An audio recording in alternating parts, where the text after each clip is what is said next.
I've loved The Nightmare Before Christmas ever since I was young. Such a distinct visual style and memorable soundtrack. So when I started this game, I was overjoyed to see the overall feel of the movie had been replicated perfectly. The Doctor gives Jack the Soul Robber to aid him on his quest to find ways to improve next Halloween. This is our primary weapon throughout the game. Once Jack has left, the three little shits, Lock, Shock and Barrel, start scheming to bring Oogie back, which of course, they succeed in doing. Jack returns, though he isn't exactly welcomed by the newcomers. You're not from Halloween Town, are you? The first boss fight is really special. You fight Shadow Oogie, and the boss theme is a reprise of the Oogie song where Oogie and Jack take turns, like a sort of duet as they fight one another.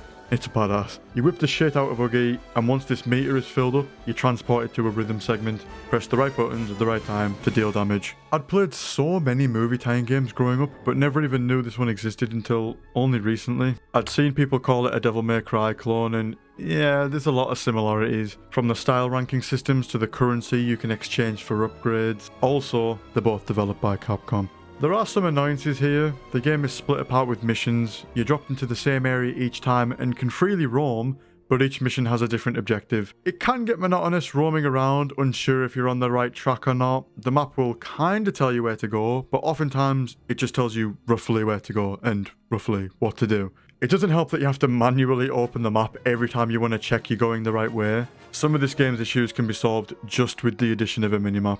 A lot of this game is just being lost and trying to find where the fuck to go. The world seems to be laid out in such a way that it purposely pads out playtime. Instead of an area being open, it's often segregated into hallways. So even though you're right next to where you need to go all the way down to the end of the path, turn the corner and come back down. An especially egregious part is when you have to navigate the hinterlands and the map is completely useless. You can go through here, one loading screen later, you end up on the other side of the fucking map. So this section just ends up being pure trial and error. About halfway through the game, I stopped fighting the random encounters. It made the boss fights more interesting because I wasn't as fatigued with the shallow combat. You do get two alternate forms, the Pumpkin King and Santa Jack, though these are vastly inferior to the base form. It's a shame because the game could have been so much more. Jack has such a unique frame which could have lent itself to the combat. Having different weapons and more combinations to use would have went a long way.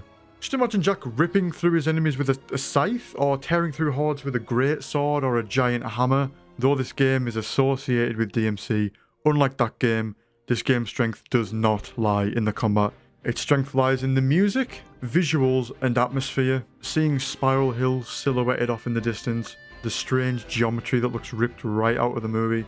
The voice acting's solid too. Most of the original cast return with the exception of a few, though the music is easily the best part of the game. Tracks from the movie return, and then they redo select songs in a new context for either the boss fights or just as battle music.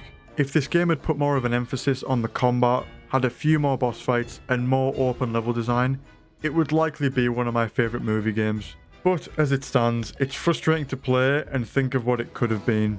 This game does so many things right, but just gets a few fundamentals wrong. It's a very short game, artificially inflated to be longer. If the fat was trimmed, this would be a really fun 3-hour romp. I maybe would have liked it if I was younger and had more free time, but the older I get, the more I start to detest games that blatantly waste time. I don't want to end this video on a bad note though, so I will say, I think it's worth a go. I can hold my hands up and admit I have no patience. And I've played so many games that when I play one with slightly jank design, it sticks out like a sore thumb. If you love the movie and can get your hands on this game, give it a go. It perfectly adds just a little bit more to these characters we know and love. And there's more of an emphasis on Jack and Sally's relationship in this. The story on its own is a very good epilogue to the movie. Thanks for watching. Stay tuned.